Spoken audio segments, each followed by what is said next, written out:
जो एक पांव कांग्रेस पे रखे हुए हैं और दूसरा पांव किसी दूसरे दल में रखे हुए हैं, उन लोगों को चिन्ह कर सिर्फ उनको आइडेंटिफाई करके कांग्रेस से बाहर निकालना चाहिए। अगर आने वाले प्रांतों में अगर हमें विधानसभा के चुनाव जीतने हैं तो हमें कट्टर कांग्रेसी को आगे लाना पड़ेगा। कांग्रेस का संगठन हमारा एक संगठन, एक परिवार की तरह हम इस संगठन को चलाना चाहते हैं। मैं सबसे पहले आदरणीय कांग्रेस सभापति मल्लिकार्जुन खड़गे जी का, राहुल गांधी जी का, सोनिया गांधी जी का, केसी वेणुगोपाल जी का, अजय माकन जी का तहे दिल से शुक्रिया अदा करता हूं, क्योंकि उन्होंने 2025 के इस अहम वर्ष को संगठन का वर्ष का दर्जा दिया है।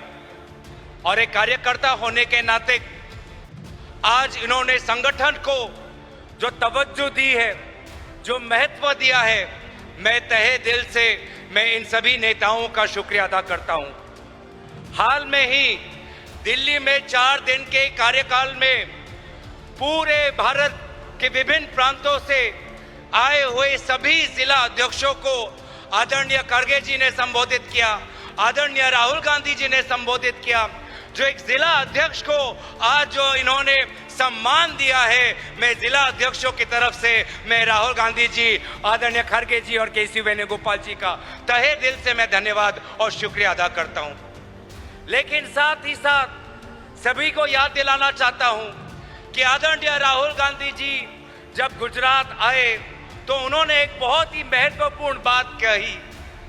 उन्होंने कहा कि वे लोग जो एक पांव कांग्रेस में रखे हुए हैं और दूसरा पांव किसी दूसरे दल में रखे हुए हैं, उन लोगों को चिन्ह कर सिर्फ उनको आइडेंटिफाई करके कांग्रेस से बाहर निकालना चाहिए। वो बहुत ही एक महत्वपूर्ण बात कही है और यही बात आज आप लोगों से भी मुझे सुनाई दी और मैं इसी बातों को मैं कांग्रेस के नेतृत्व के समक्ष रखना चाहता हूं कि अगर आने वाले प्रांतों में अगर हमें विधानसभा के चुनाव जीतने हैं तो हमें कट्टर कांग्रेसी को आगे लाना पड़ेगा।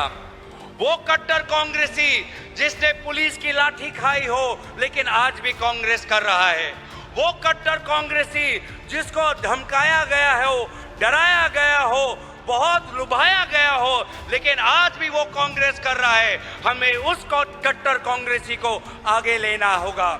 और मुझे पूरा विश्वास है कि अगर हम कट्टर कांग्रेसियों को आगे लेके जाएंगे तो हर विधानसभा चुनाव में, चाहे गुजरात का हो, उत्तराखंड का हो, असम का हो, केरल का हो, हर विधानसभा चुनाव में हमें फतेह लाभ होगी। आज एक फर्क है भाजपा के संगठन और हमारे संगठन में।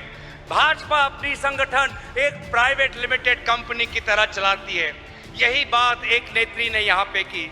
लेकिन कांग्रेस का संगठन हमारा एक संगठन, एक परिवार की तरह हम इस संगठन को चलाना चाहते हैं।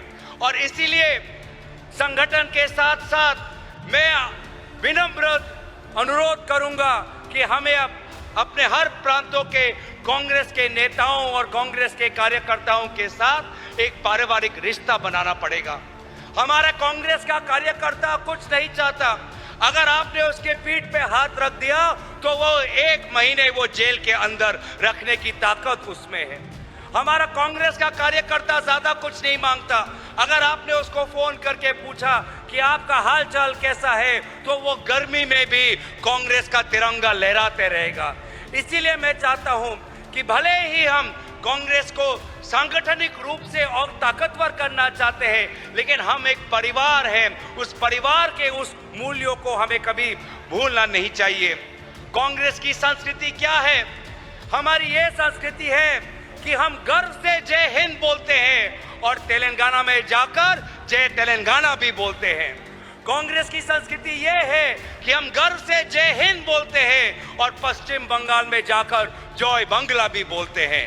कांग्रेस की संस्कृति ये है कि हम गर्व से जय हिंद बोलते हैं और असम में जाकर जय आय अखोम भी हम बोलते हैं। ये है हमारी संस्कृति कि हम विभिन्न प्रांतों को हम सम्मान करते हैं। हमारे में हमारा राष्ट्रवाद, हमारा देशभक्ति भी है, लेकिन साथ साथ जो आंचलिकतावाद है, हम आंचलिकतावाद को भी हम सम्मान करते हैं। तो ये है कांग्रेस पार्टी, देशभक्तों की पार्टी, सभी धर्मों की पार्टी, सभी भाषाओं की पार्टी, सभी प्रांतों की पार्टी। और इन्हीं बातों के साथ मुझे जो शब्द कहने के लिए जो मौका मिला, मैं सभी को धन्यवाद और आभार प्रकट करते हुए मैं गुजरात के लोगों को कहना चाहता हूं कि आदरणीय राहुल गांधी जी ने हमारे समक्ष एक लक्ष्य रखा है कि 2027 में गुजरात में कांग्रेस का पर्चा हमें लहराना है।